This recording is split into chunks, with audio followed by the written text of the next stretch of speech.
આમાં ધોરણ છે ધોરણ 7 ભણીશું અને બીજી સુવા અને પ્લાસ્ટિકનો બે છેડા બનાવું છું તો સાયલન્ટ નહીં બનતું અને પાણીનો બે છેડા જે રીતે શું અવાજ છે એ બતાવ્યું જ્યારે પાણીમાં બોલતા બઝર વાગે છે જે પરિપક્વ ન થતાં આપણને ખબર પડે કે વિદ્યુત શું વાત છે.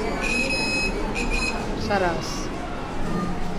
નમસ્કાર, મારું નામ પૂર્વસ છે. હું ધોરણ 8માં અભ્યાસ કરું અને પ્રિઝમ કહે છે. પ્રિઝમને પાંચ સપાટીઓ છે. 1, 2, 3, 4 અને 5. આ પારદર્શક છે, તેની આરપાર જોઈ શકાય છે. સરસ. નમસ્કાર, હું ધોરણ 6 ની વિદ્યાર્થીની પરમાર ગુલિસ્તા. આજે હું તમને લિટમસ પેપરનો પ્રયોગ કરી દેખાડીશ.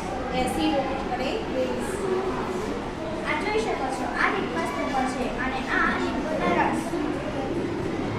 લિટમસ પેપરને લીંબુના રસમાં બોલતા વાદળી કલરનું લિટમસ પેપર કેવું બની ગયું? લીંબુના રસમાં બોલતા વાદળી કલરનું લિટમસ પેપર ગુલાબી રંગનું થઈ ગયું છે. હવે તેને આપણે ટામેટાના રસમાં બોળીશું. જોઈ શકો છો મિત્રો, આમાં પણ પિંક કલર દેખાય છે. હવે તેને આપણે સંતરાના રસમાં બોળીશું. જોઈ શકો છો, આનો પણ એ જ રંગ આવ્યો છે અને પાણી પર તે કામ કરતું નથી. વાદળી રંગનું લિટમસ પેપર પાણીમાં બોલતા કોઈ રંગ ફેરફાર જોવા મળતા. હવે આપણે લાલ લિટમસ પેપરનો ઉપયોગ કરીએ.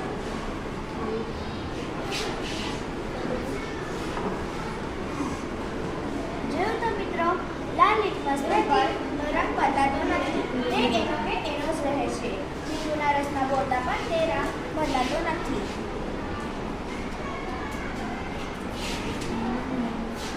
ટામેટાના રસમાં પણ તે બદલાયો નથી.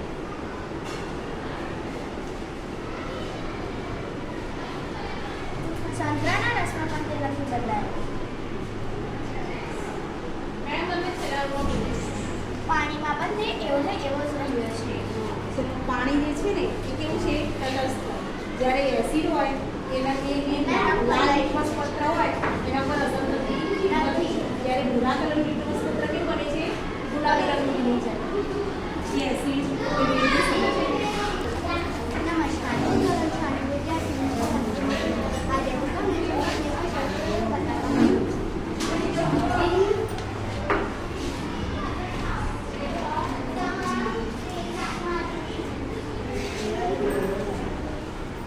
સરસ.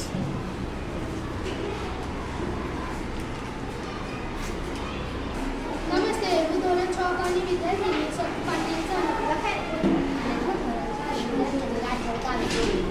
આજે અમે વોટર પ્યુરિફાયર મોડલ બનાવ્યા છે. એના પછી ગંદુ પાણીથી ચોખ્ખું પાણી નીકળે છે.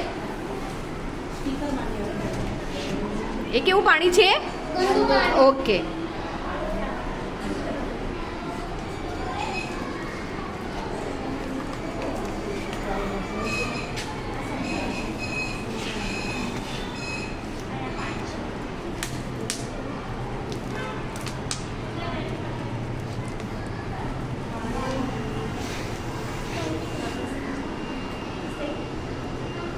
નમસ્કાર, હું ચાંદીદાર કૃષિ પ્રાથમિક શાળા તરફથી નેક્સ્ટ મેજિક વિશે 19 ઘડિયા સરળતાથી રીતે હું શીખવાડવા માંગુ છું.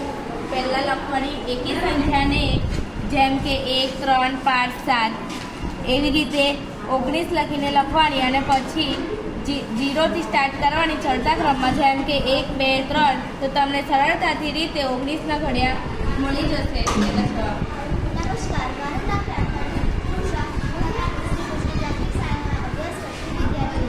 હું આજે નેક્સ્ટ મેજિક ડ્રોમ બનાવે છે તે બતાવીશ. ગુણાકાર, ભાગાકાર, સરવાળો, બાદબાકી, વર્ગ, વર્ગમૂળ, પૂર્ણાંક, અપૂર્ણાંકો, સરવાળો જેવી ગાણિતિક ક્રિયાઓ ઉપયોગ કરેલ છે.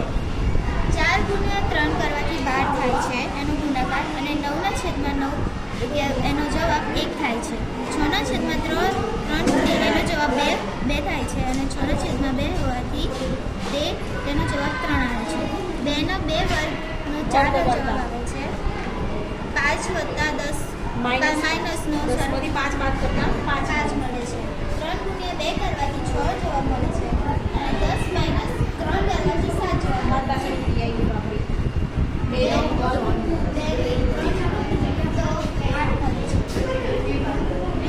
81 નું વર્ગમૂળ કરીએ તો કેટલા મળે 9 મળે. એટલે અહીંયા વર્ગમૂળનો ઉપયોગ થયો આપણે.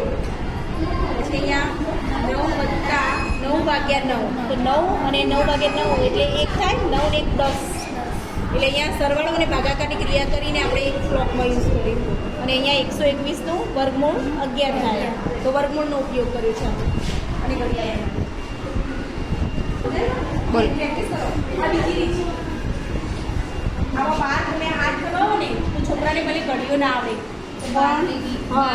આડી લીટી કરી દેવાની. હા, 1 2 3 4 5 6 7 8 9 10 11 ને 12 અને 8 સાથે ગુણવા તો 8 ઊભી લીટી 1 2 3 4 5 6 7 ને 8 બંને જ્યાં છેદે ને ત્યાં ટપ્પા કરવાના 1 2 3 4 5 6 7 8 9 10 11 12 13 14 15 16 17 18 19 20 21 22 23 24 25 27 28 29 30 એટલે 98 થાય. 96 થાય.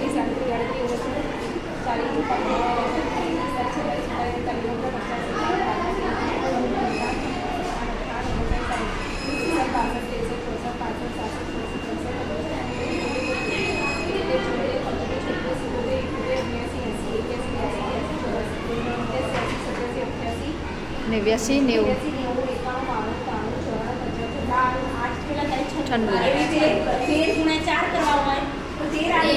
અને 4 ઊભી સમજો. સંખ્યા જે છે